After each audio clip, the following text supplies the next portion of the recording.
ሰበር ዜና በመካከለኛው ምስራቅ ነገሮች ዛሬም እየተባባሱ ነው።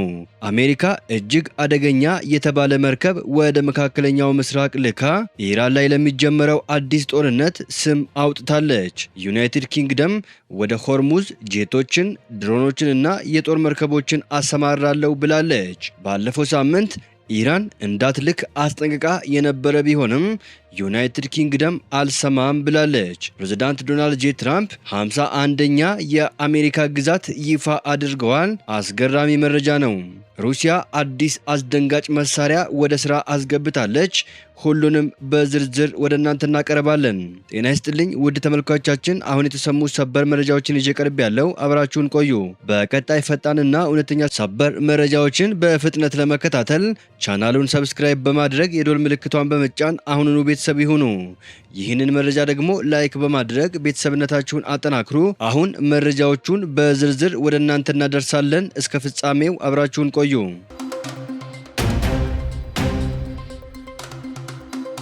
በቅድሚያ ዩናይትድ ኪንግደም የሆርሙዝ የባህር ወሽመጥን ለመከላከል ጄቶችን፣ ድሮኖችንና የጦር መርከቦችን እንደምትልክ አስታወቀች። ዩናይትድ ኪንግደም በሆርሙዝ የባህር ወሽመጥ ላይ የሚደረጉ የመርከቦች እንቅስቃሴን ለመጠበቅ በተዘጋጀ የጋራ ተልዕኮ ላይ ድሮኖችን፣ ተዋጊ ጄቶችንና የጦር መርከብ እንደምታዋጣ አስታውቃለች። የመከላከያ ሚኒስቴሩ ጆን ሄሊ ማክሰኞ ዕለት በተካሄደው የመከላከያ ሚኒስቴሮች ጉባኤ ላይ ዩኬ የምታደርገውን ድጋፍ ይፋ አድርገዋል። ይህ የዩኬ የባህር ኃይል ስምሪት የባህር ውስጥ ፈንጂዎችን ለመለየት የሚረዳ መሳሪያን፣ ድሮን ጀልባዎችንና የአየር ቅኝቶችን ለማድረግ የሚያግዙ የጦር ጄቶችን ያካተተ ይሆናል ተብለዋል። ሁኔታዎች ሲፈቅዱ ይጀመራል በተባለው በዚህ የሆርሙዝ መተላለፊያን ለመጠበቅ የሚደረግ ተልዕኮ ውስጥ ከ40 በላይ ሀገራት ይሳተፋሉ። በአሁኑ ወቅት በመካከለኛው ምስራቅ ከ1000 በላይ የዩናይትድ ኪንግደም ወታደሮች የሚገኙ ሲሆን ይህም የጸረ ድሮንና የፈጣን የውጊያ ጄቶች ቡድኖችን እንደሚያካትት ሚኒስትሩ ተናግረዋል። የመከላከያ ሚኒስቴር እንዳስታወቀው ባለፈው ወር በዩናይትድ ኪንግደም እና በፈረንሳይ ይፋ የተደረገው ዓለም አቀፍ ተልዕኮ በሆርሙዝ የባህር ወሽመጥ ላይ የንግድ መርከቦችን እንቅስቃሴ ወደ ነበረበት ለመመለስ ያለመ ነው። ይህ የሀገራቱ ስምሪት ፈንጂ ለመለየት የሚያገለግሉ ድሮኖችና ጸረ ድሮን ስርዓትን ለማዘጋጀት 115 ሚሊዮን ፓውንድ የገንዘብ ድጋፍ እንደተደረገለት አስታውቀዋል። ከአጋሮቻችን ጋር ይህ ዓለም አቀፍ ተልዕኮ የመከላከል ገለልተኛና ተአማኒነት ያለው ይሆናል ሲሉ መከላከያ ሚኒስቴሩ ተናግረዋል። በእቅዱ መሰረት ወደ መካከለኛው ምስራቅ እየሄደ ያለው የአየር መቃወሚያ የተገጠመለት ኤችኤምኤስ ድራገን መርከብ እንዲሁ የባህር ወሽመጥን በመጠበቅ ማንኛውም ተልዕኮ ዝግጁ ይሆናል ሲል መከላከያ ሚኒስቴር አስታውቀዋል። ፕሬዝዳንት ዶናልድ ጄ ትራምፕ ቬንዙዌላን ለመጠቅለል እያሰቡ መሆኑን ከተናገሩ በኋላ ሀገሪቱን 51ኛ የአሜሪካ ግዛት አድርጎ የሚያሳይ ምስል አጋሩ። የአሜሪካው ፕሬዝዳንት ዶናልድ ጄ ትራምፕ በማህበራዊ ትስስር ገጽ ቬንዙዌላ በአሜሪካ ሰንደቅ ዓላማ ተሸፍና የሚያሳይና 51ኛ ግዛት የሚል ጽሑፍ የያዘ ምስል አጋርተዋል። ይህ የፕሬዝዳንቱ ልጥፍ የመጣው ሀገሪቱን ለመጠቅለል እያሰቡ እንደሆነ ከገለጹና የቬንዙዌላ ጊዜያዊ ፕሬዝዳንት ዴልሲ ሮድሪጌዝ ሐሳቡን ውድቅ ካደረጉ ከአንድ ቀን በኋላ ነው። ሮድሪጌዝ የሀገራችንን አንድነት፣ ሉዓላዊነት፣ ነጻነት፣ የሀገራችን ወንዶችና ሴቶች ነጻ ሀገር እንጂ ቀኝ ተገዢ እንዳንሆን ሕይወታቸውን የከፈሉበት የክብር ታሪካችንን መከላከላችንን እንቀጥላለን ብለዋል። የጊዜያዊ ፕሬዝዳንቷ አስተያየት የተሰማው ፕሬዝዳንት ዶናልድ ጄ ትራምፕ ከፎክስ ኒውስ ጋር በነበራቸው ቃለ ምልልስ ቬንዙዌላን የአሜሪካ 51ኛ ግዛት ለማድረግ እያሰቡ እንደሆነ ከተናገሩ በኋላ ነው። የቬንዙዌላን የቀድሞ ፕሬዝዳንት ኒኮላስ ማዱሮ ከካራካስ መኖሪያቸው ተይዞ ባለፈው ታህሳስ መጨረሻ ወደ አሜሪካ ለፍርድ እንዲቀርቡ መደረጋቸውን ተከትሎ ትራምፕ ከሀገሪቱ ጋር እየተግባቡ መሆኑ ሲነገር ቆይተዋል። የአሜሪካ መከላከያ ሚኒስቴር ከኢራን ጋር ሊኖር ለሚችለው ቀጣይ ጦርነት ኦፕሬሽን ስሌጅ ሃመር የሚል ስያሜ ሊሰጥ እንደሚችል ተገለጸ።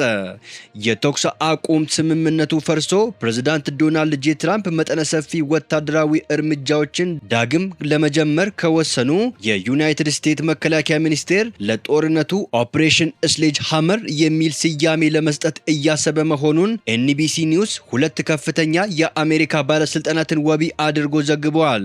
ከጉዳዩ ጋር ቅርበት ያላቸው የዋይት ሃውስ ባለስልጣን እንደገለጹት ከኢራን ጋር የሚደረግ ማንኛውም አዲስ ወታደራዊ ግጭት በአዲስ የክዋኔ ስምና መዋቅር የሚመራ ይሆናል ብለዋል።